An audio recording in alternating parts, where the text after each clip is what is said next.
Hi, surprise, it's Laurie. Hey, this is a pop class, kind of. In an effort to bring you, our members, live classes every month, I am just kind of playing it around here. See, Jamie's gone for a few weeks, and while Jamie's away, Laurie's gonna play.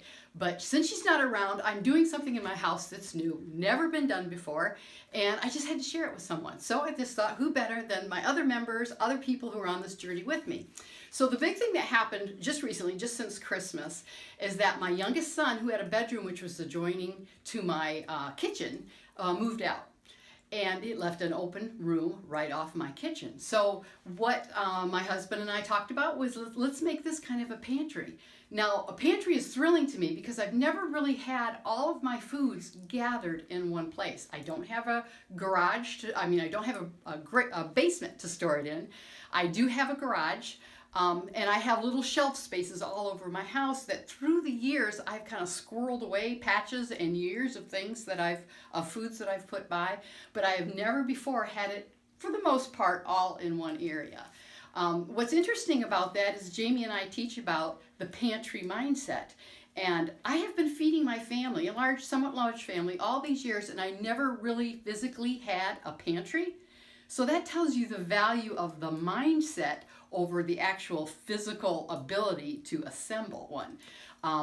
And my daughter tells me this morning that she doesn't have a physical pantry either, but she has the pantry mindset. And of course, that's just a matter of getting the foods in season and putting them in storage, putting them by so that you have these foods, these real foods, to last you through the year. Without Jamie here, I'm going to need notes to prompt me, so please bear with me. Jamie and I have taught on the pantry mindset, but we come at it from two different styles, both learning style and execution style. But this is the beauty of what we found in Foodwifery, is that she does things one way, I do things another, and we feel that at some point somebody's going to fall in line there and be able to get examples and ideas and motivation from our extremes. For example, Jamie is a planner. She decides she needs so many chickens in a year. She knows how she's going to get them cut up. She knows where she's going to put them. She knows what she's going to make into broth. She gets it done. And that's how her pantry comes about. I'm a little bit opposite of that, in that I know it's a good idea. And so if someone says, hey, I've got 20 chickens, or if I call somebody and they say, I've got 45 chickens, how many do you want? I'll say, I'll take them all. Because I know that I'm going to eat them, and I have no idea what I'm going to do with them. I just know that they're going to come into my house and something's going to be done.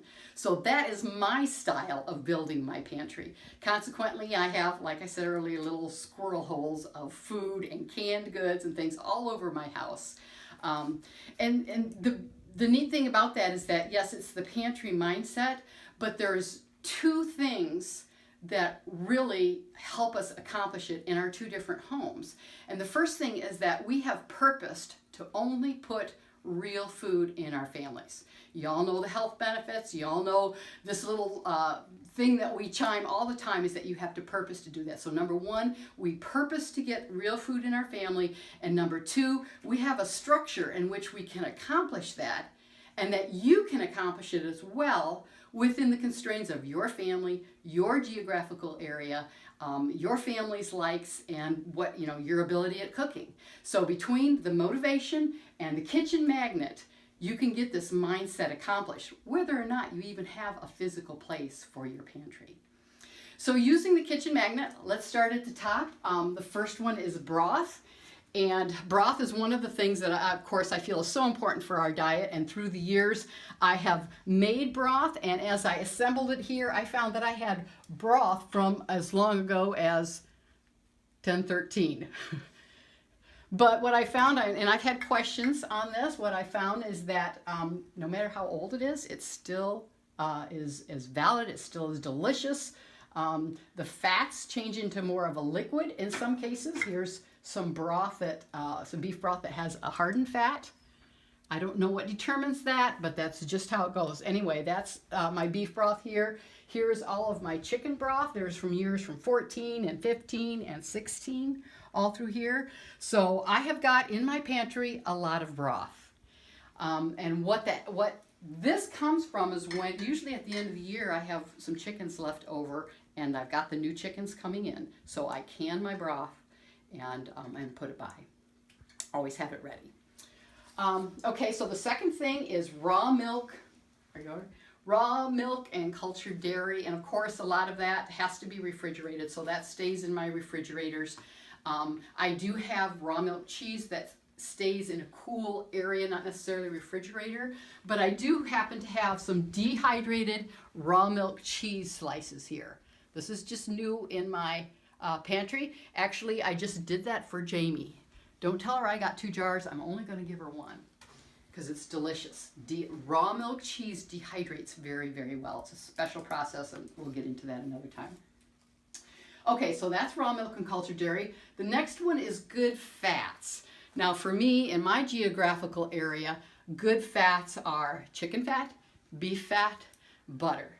And of course, butter needs to be refrigerated. I do have that in my freezers, which are out in my garage. But I do have lots of fats from these. So when I harvest, when I open this to use, a lot of times I'll just collect that fat and put it in a jar by my stove and use it at a later time.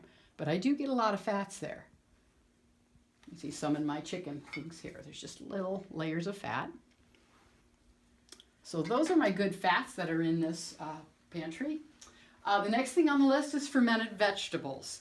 And like many of you, we find that the fermented vegetables really need to be kept cool. I could bring them in here and I think they would be fine, but they have their own little home out in my garage and they seem to do well there. I'm not going to disrupt it at all. The next thing on the list is soaked grains, nuts, and legumes. And Claire, you'll come down here. I just have large jars of different kinds of beans, some dried corn, popcorn, white beans there. Over here, I have something that I don't know if we've ever talked about in our food whiffery, but these are canned beans. But these are one-of-a-kind canned beans because they're canned beans that have been soaked. I have never seen a commercial product that says pre-soaked canned beans. This is amazing. If you can do this in your canning time, it's nice because you just take a whole big pot of beans, you soak it for 2 or 3 days, whatever it takes, you drain it, put it in the jars, cover it with hot water, and then can it. Now when I don't have the time to soak the beans and I need some done now, I need some for a meal, I can just pull these off the shelf. They've already been soaked and they're ready to go. So there's convenience there. And I really like having a lot of these. If it works for you to soak every time, that's great. I really like having the convenience of already pre-cooked beans. Okay, and also with nuts and legumes, nuts I tend to keep in my freezer when I have a lot of them. Keep them cool, is the sourdough bread. And for me, that's simply 2 types of flours, the flours we talk about in my sourdough class. And I just keep a bag of each in here. I keep containers of flour in my kitchen at hand. But this is where I store my bags. Doesn't need to be cold. I really don't like the idea of mice getting in, so that's why I put it in a large container like this. And a container like this will hold 2 50-pound bags. And that is exactly how I buy my high gluten flour and my unbleached flour. Also over here, continuing with the grains theme, is just 2 5-gallon buckets of rolled oats. We make a lot of granola. I have a lot of porridge. My pancakes, my oatmeal pancakes, we eat a lot of. So I have that close at hand and in storage, again, in critter-proof buckets. So as long as we're on this side of the room, let me just show you what I have as far as my pantry, as far as my wine goes. And some of you have made wine and some of you have not. We do have a traditional wine course in our food whiffery offerings. But what I've done here is I've got all of the wine. This is from 1015. I've still got 2.5 gallons of wine, and this is ready to be, it's already racked, it's ready to be bottled. So I keep my bottles down here, and when we're running a little short with the wine in hand, then I put it into here. Over here, I've got this fall's wine. I just put it together and I write notes to myself. This is so important. Writing notes and labeling, and this can be bottled anytime after January 17th of this year. Usually, though, it's usually a couple years. I'm a couple years ahead of myself with the wine, which is a good thing because the older the wine, the longer the wine sets, the better tasting it is. Okay, so that was sourdough bread. Next on our list is organic meats and eggs. You might see here that I do have some meats canned. We do live on a grass-fed beef farm. It sounds like a big, huge operation. It's not. We have less than 35 acres. We have 8 to 10 calves at any time, but we've been doing this for 4 or 5 years. So at one point, early in my grass-fed beef life, I decided that I was going to can the beef, and I asked my butcher to cut it up into cubes for canning, in which he gladly did as part of his preparation. And he says, do you have any idea how much canned beef one beef is going to make? And I said, and it's my attitude to say, I'll just deal with it at the time. So I did deal with it at the time. It was a huge job, but it got done. There's over 75 cans of grass-fed beef. And when I think back on the process, it was hard. It was a 2 or 3 day process of getting it all done. However, the convenience, again, is wonderful, and the ease of canning beef is very, very easy. Very easy steps. Get your beef cubed, pack your jar as probably within 1 inch to the top, put on the lid, and pressure can it. Then it cooks down, it forms its own broth, you've got a nice layer of fat. And when I was doing this, I learned, this is just kind of an aside, I just learned that the reason they don't sell glass cans of beef in the store is because it doesn't look real pretty. In fact, this is some of our beef custom can. This is what you'll find at a grocery store. This you won't, but it's the exact same kind. And actually, I feel a lot better when I can it myself, but I learned to go to this canning just for ease of doing the job, because it does get to be a big job. So that's our organic beef. Organic chicken I have in several forms. I have dehydrated, I have freeze-dried dehydrated chicken here. And then I have some canned chicken in broth. Having both gives me a variety and what I can put together with chicken on a whim. Then I'll have plenty of my frozen chicken still in the freezer, that I do that fresh. And of course, when I decide what I'm going to prepare and I need chicken, if I have the time, I will definitely pull out a fresh from the freezer and work with that. If I don't have the time, then I have the ability to do my fast food here. Okay, so after the organic meats and eggs, of course there's no eggs here. The last thing on our kitchen magnet list is fresh fruits and vegetables. I do get fruits in season like apples, but I need to store those in a colder area, so that's what I do. But I have collected fruits in their season or when they're cheapest at the grocery store, like bananas, and I have freeze-dried them or dehydrated them. Strawberries, peaches, bananas, lemons. I do have some canned peaches here done by a local farm. And I have, in the past, canned my grapes as well. These are vegetables then that I've gathered in season. These are onions. These are zucchini. These are different kinds of peppers back here. I've got green beans here. And these are freeze-dried beets here. And sweet corn.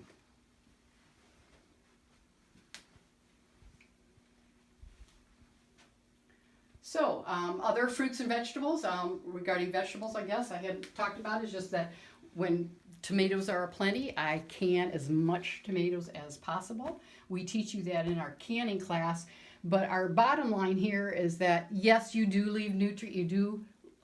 lose nutrients in the canning process, but it really hasn't stopped my family from wanting the tomatoes. The tomato products. So I'd rather have control over that by growing my own tomatoes and canning them myself rather than have to rely on what's available in the grocery store. So we have a lot of tomato products there that I can. Okay, did I miss anything, Claire? I don't think so. Okay, well, so in conclusion, I think I'm all spent here. I've got my excitement out. in conclusion, I really wanted to show this to you. Yeah, I want to share it with somebody, but I also want to show it to you because I think back to when I was first starting my journey, had absolutely no guidance at all, just bumping off walls and had no idea. It would have really helped me kind of streamlined my journey maybe a little bit to see what somebody else was doing as far as making a physical pantry. This is by no means perfect, but it's perfect for me right now, and it's what is working for me. If you are getting a physical pantry, there's a couple things I want you to do.